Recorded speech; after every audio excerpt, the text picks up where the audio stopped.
Hello সবাইকে, welcome you all in সানদিসাস innovation. Last ভিডিওতে তোমরা কিন্তু আলোচনা শুনেছিলে যে আমার যে স্পাইনাল কর্ড সার্জারিটা কিভাবে আমি করার ডিসিশনটা নিয়েছিলাম। আর লাস্ট ভিডিওতে বলেছিলাম যে ঠিক অপারেশনের জন্য আগের দিন ভর্তি হওয়ার সময় থেকে আমার কি কি ঘটলো, কিভাবে কি করলাম সেগুলো শেয়ার করব তোমাদের সাথে এই ভিডিওতে।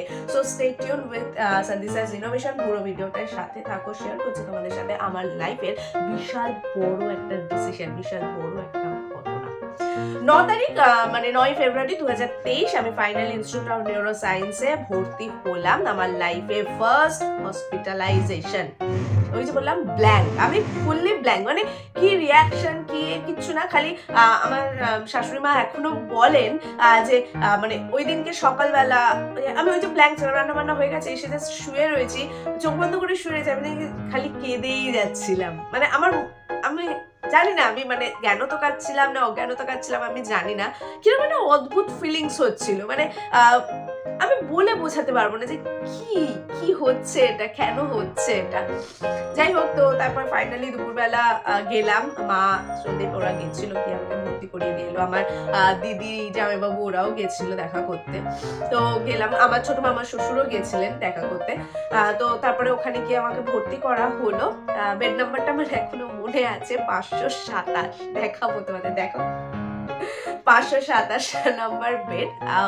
ওটি যেহেতু হবে সেই জন্য আমাকে কিন্তু প্রথম থেকে ফোন অ্যালাউড ছিল না। এই ছবিগুলো আমি সব আফটার ওটি তুলেছি। তো যাই হোক, সেদিনকে গিয়ে টিয়ে ড্রেস ফ্রেস চেঞ্জ হয়ে গেল, যা যা ড্রেস ছিল সেগুলো সব সন্দীপের হাত দিয়ে পাঠিয়ে দেওয়া হলো।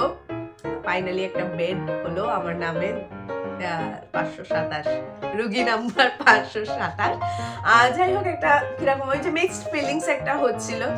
ফোন নেই, কিছু নেই, আর আমিও সচরাচর টিভি দেখতে অত পছন্দ করি না।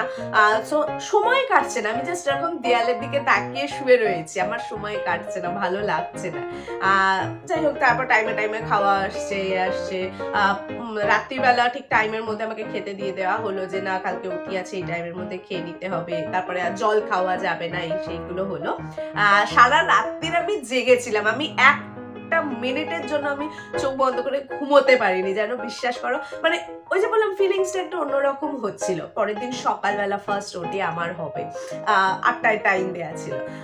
পরের দিন সকালবেলা বিশ্বাস করো 5:30 যখন বাজে, আমাকে উঠিয়ে দিলেন নার্সরা, উঠিয়ে দিয়ে বলে স্নান টান করে একদম ফ্রেশ হয়ে নাও। ফ্রেশ হয়ে নিলাম, তারপরে হলো হাতে চ্যানেল করা। ও মাই গড, কি এক্সপিরিয়েন্স! আরে ভাই, আমি দেখছি এখানে, আর আমার এই জায়গাটা তোমাদেরকে দেখাই, এই জায়গাটা না রিস্টটা দেখো, এই যে এই জায়গাটা বুঝতে পারছো, এই যে ওঠা রয়েছে পুরো, এইখানে আমার না রিস্টটা কিন্তু বেশ সরু, ঠিক আছে, আমার রিস্ট বেশ সরু, আমি গোলু হলে কি হবে, রিস্টটা আমার বেশ সরু। এবং এইখানের এই যে শিরাটা রয়েছে, এইটা কিন্তু এই বোনসটার একদম উপর দিয়ে গেছে, এবং ওরা কিন্তু বেছেছিল আমার এই শিরাটা, মানে এইটাতেই চ্যানেলটা করবে বলে ওনারা করেছিলেন। যখন ছুঁচটা দিচ্ছে না, মনে হচ্ছে হাড়ের ভেতর ঢুকে গেল, মানে কি বলবো, তারপরে আমি ঝরঝর করে কাঁদছি, আর হাতটা না ফোল্ড আর করতে পারছি না, ওই জায়গাটা হাতটা রয়েছে তো, ওই জায়গাটা ফিক্সড হয়ে রয়েছে। তো যাই হোক, ওরকম ভাবে এবার আমাকে বলছে না ওটা কিছু হবে না, ও তো বের করে নিয়েছি। যাই বললাম, আমি তো দেখতে পাচ্ছি, আমি কি মানে বাচ্চারা তো ভুলিয়ে দেবে আমাকে। যাই হোক, মানে বেশি জেনে গেলে যা হয় আর কি, সবকিছু দেখছি জানছি। তারপর আমার শখের নখগুলোকে বললো সব কেটে ফেলো, নেল পলিশ রিমুভ করে ফেলো। অ্যাজ ইউজুয়াল খুব কষ্ট হলো, এত বড় জমিয়ে রাখা আমার নখগুলোকে সবগুলোকে কেটে ফেললাম। চুলটাকে ওনারা বিনুনি করে দিয়েছিলেন, ওই সেই কলা বিনুনি, একটা পিছন দিকে হস্টেল বেঁধে কলা বিনুনি মতন করে দিয়েছিলেন।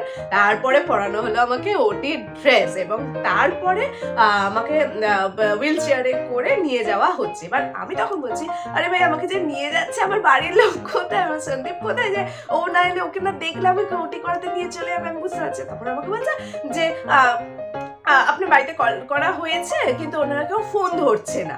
এবার মানে আমার তো মানে তখন মনে হচ্ছে কি করবো, আমাকে নিয়ে চলে যাচ্ছে, আমার বাড়ির লোক জানে না, ওটিতে ঢুকিয়ে দেবে, পুরো সিনেম্যাটিক একটা মোমেন্ট মনে হচ্ছে। আমি বললাম আমাকে ফোন দিন, আমি ফোন করবো। তারপর ফোন করছি, ওর ফোনে ও ফোন ধরছে না, টেন্সড হয়ে গেছে যে তাহলে কি এখনো বেরোয়নি, জানে না এই করবে, ওকে তাকে ফোন করছি। তারপরে আমি আমার নাম্বারটাতেই ফোন করলাম, যেটা ওর কাছে ছিল, ও তখন বাসে ছিল, জাস্ট নামবে, বলছে আমি এসে গেছি, আমি নামছি। বলে তাড়াতাড়ি এসে ওনারা আমাকে নিয়ে চলে যাচ্ছে। যাই হোক তারপরে ওটির কাজটাতে এসে ওর কনসালটেন্সি নিয়ে ওর সিগনেচার নিয়ে আমাকে ওটির বাইরেটাতে বিশাল বড় মানে অনেকগুলো ওটির রুম রয়েছে, তার বাইরেটায় একটা বিশাল যে করিডোর মতন জায়গাটা রয়েছে, হল করিডোর মতন রয়েছে, সেখানটাতে আমাকে স্ট্রেচারে শুয়ে দেওয়া হলো। অ্যাজ ইউজুয়াল যেই মাত্র শুয়ে দেওয়া হলো তখন থেকে আমি জাস্ট উপরে তাকিয়ে রয়েছি আর জল পড়েই যাচ্ছে। এবার আমি খুঁজছি কোথায় আমার ডাক্তারবাবু, শুয়ে খুঁজছি কোথায় একটা ডাক্তারবাবু। আর তারপরে আমি দেখলাম যে ডক্টর জারবারও কিন্তু ওখানে ঘুরছিলেন। জারবারও কিন্তু ভীষণ ভালো নিউরোসার্জন, বাইরে থেকে এসে উনি কিন্তু কলকাতাকে এত বেশি ভালোবেসে ফেলেছেন, সেই জন্য কিন্তু উনি কলকাতাতেই রয়ে গেছেন এবং ইনস্টিটিউট অফ নিউরোসায়েন্সেতেও কিন্তু খুব ভালো মতন নিজের পরিচিতি তৈরি করে নিয়েছেন, নিজের ভালো মতন একটা ফিডব্যাক তৈরি করে নিয়েছিলেন। আমার কেস হিস্ট্রিটা কিন্তু ডক্টর জারবারও কিন্তু স্টাডি করেছিলেন এবং উনিও কিন্তু ছিলেন ওটির সময়। সো তারপরে এবার আমাকে ফাইনালি ওটি রুমে নিয়ে যাওয়া হলো। ওটি রুমে নিয়ে যাওয়ার সঙ্গে সঙ্গে আমি আমার এক্সপিরিয়েন্সটা বলি। আমাকে নিয়ে যাওয়া হলো একটা বেড মানে যে স্ট্রেচার ট্রলির মতো নিয়ে ওটা থেকে শিফট করা হলো প্রথমে একটাতে, ওখানে যে বেডটা রয়েছে ওটাতে, এবং তার পাশে দেখলাম আবার একটা বেড রয়েছে। তো আমি ওনাদের ডিরেক্ট জিজ্ঞেস করলাম বেশি ফাঁকা হলে যা হয় আমি কি ওটাতে শুয়ে পড়বো, আমি কি ওটাতে উল্টে যাবো, কারণ আমি জানি আমার তো ব্যাকেতে অপারেশন হবে। বলছে না না তুমি এরকমই থাকো, তুমি করে ওরা খুব ভালো করে কথা বলছিলেন। তারপরে এবার আমি দেখছি যে এইবারে মাস্কটা আমাকে দেওয়া হলো। আমি তো বুঝতে পারছি আরে ভাই ওটা দিয়ে আমাকে ওটা থেকেই কোনো রকম ভাবে আমাকে অ্যানাস্থেসিয়া করানো হবে, কিন্তু আমাকে মানে আমি জানি না ভেবে আমাকে খুব ভালো মতন সাপোর্ট দেওয়া হলো যে না না এটা জাস্ট তুমি যাতে নিঃশ্বাস নিতে পারো সেই জন্য তোমাকে দেওয়া হয়েছে, তোমার এখন একটু ঘুম পাবে। এবার যখন বলেছে ঘুম পাবে না এবার তো গল্প হয়ে যাবো আমি।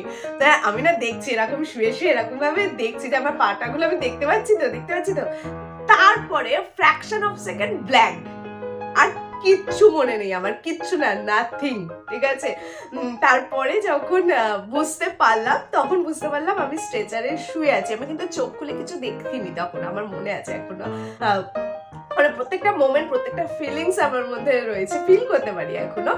সেটা হচ্ছে আমি তারপরে আবার দেখে এবার মানে ফিল করছি যে আমার ওটি হয়ে গেছে এবং আমাকে চিৎ করে শোয়ানো রয়েছে। যেহেতু আমি আগে থেকে গুগল স্টাডি করে দেখেছি যে ব্যাকে অপারেশন হবে, সো আমার মাইন্ডে তখন কাজ করছে আরে ভাই আমাকে চিৎ করে কেন শোয়ানো হয়েছে, আমার তো অপারেশন ওই জায়গার উপর চাপ পড়ছে, আমার ব্যথা হচ্ছে, মানে যত না ব্যথা হচ্ছে তার থেকে সাইকোলজিক্যালি পেনটা আমার বেশি হচ্ছিল। আমি চিৎকার করছিলাম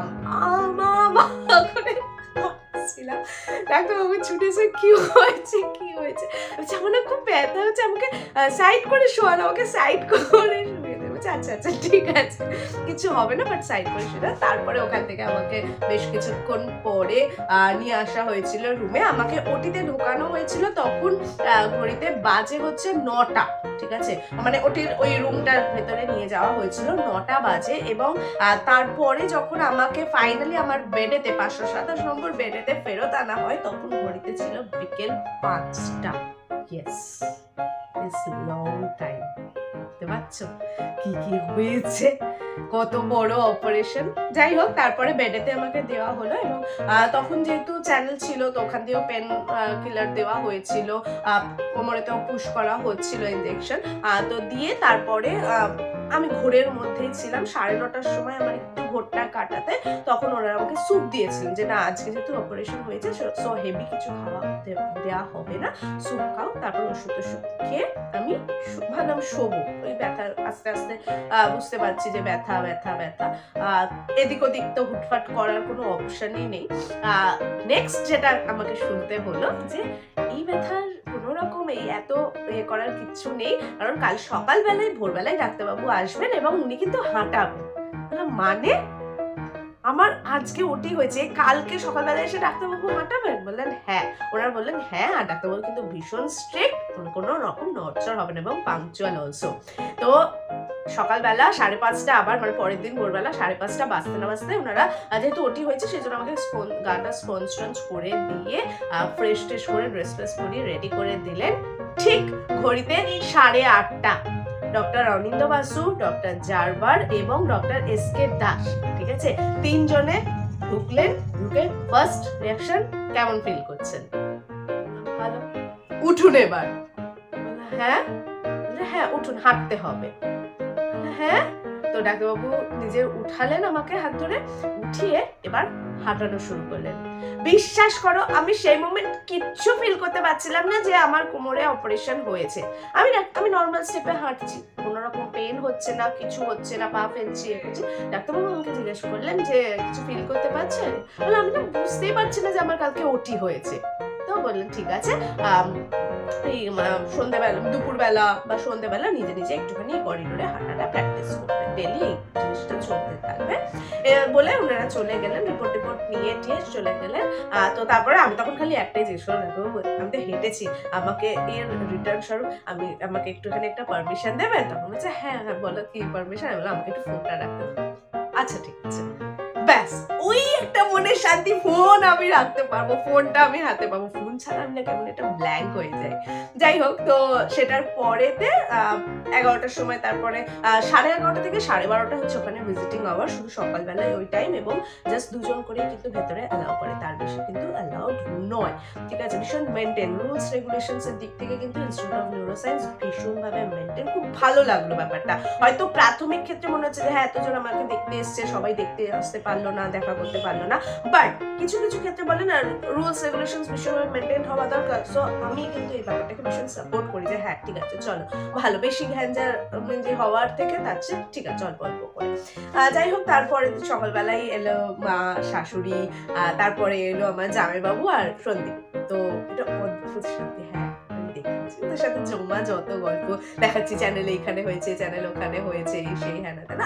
আর ডাক্তারবাবু বলেই দিয়েছিলেন যেহেতু হাঁটাটা নর্মাল রয়েছে, সো তারপরে দুপুরবেলা চ্যানেলটাও রিমুভ করে দিতে, ক্যাথেটারটাও রিমুভ করে দিতে।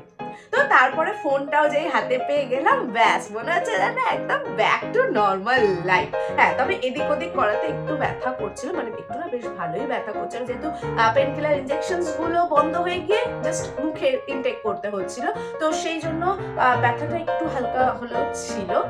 শুয়ে ওঠা করা, আর আমাকে শিখিয়ে দেওয়া হয়েছিল যে কখনো স্ট্রেট ভাবে শুয়ে উঠবে না, সাইড হয়ে কিন্তু শুয়ে উঠবে। তো এইভাবে গেল স্যাটারডেটা, গেল সানডেটা, এবং সানডে ডাক্তারবাবু চেক আপ করতে এসে কিন্তু বলে দিলেন কালকেই তোমার ডিসচার্জ হয়ে যাবে। শুক্রবার ওটি হলো, সোমবার ডিসচার্জ হলো। হ্যাঁ কিন্তু ফিট, ঠিক আছে চলো। তো সন্দীপকে জানালাম, সন্দীপ সেই অনুযায়ী সোমবার দিনকে আমাকে ডিসচার্জ করে মেডিকেল এর সবকিছু ফর্মালিটিস ফুলফিল করে, সবকিছু করে, সব ডিটেল, সব রিপোর্ট ভালো করে বুঝে নিয়ে ফাইনালি কিন্তু সন্ধ্যাবেলা বেরিয়ে পড়লাম বাড়ির পথে। বাড়ি এসে কি কি হলো শেয়ার করবো তোমাদের সাথে নেক্সট ভিডিওতে, দ্যাট ইজ পার্ট 3 তে থাকবে নেক্সট আপডেট। টিল দেন সাথে থাকো, পাশে থাকো সানদিসাস ইনোভেশনে। সানদিসাস ইনোভেশনের পক্ষ থেকে আমি আমার লাইফের সবকিছু ডিটেলস শেয়ার করছি, আমি দিশারি, সাথে থেকে।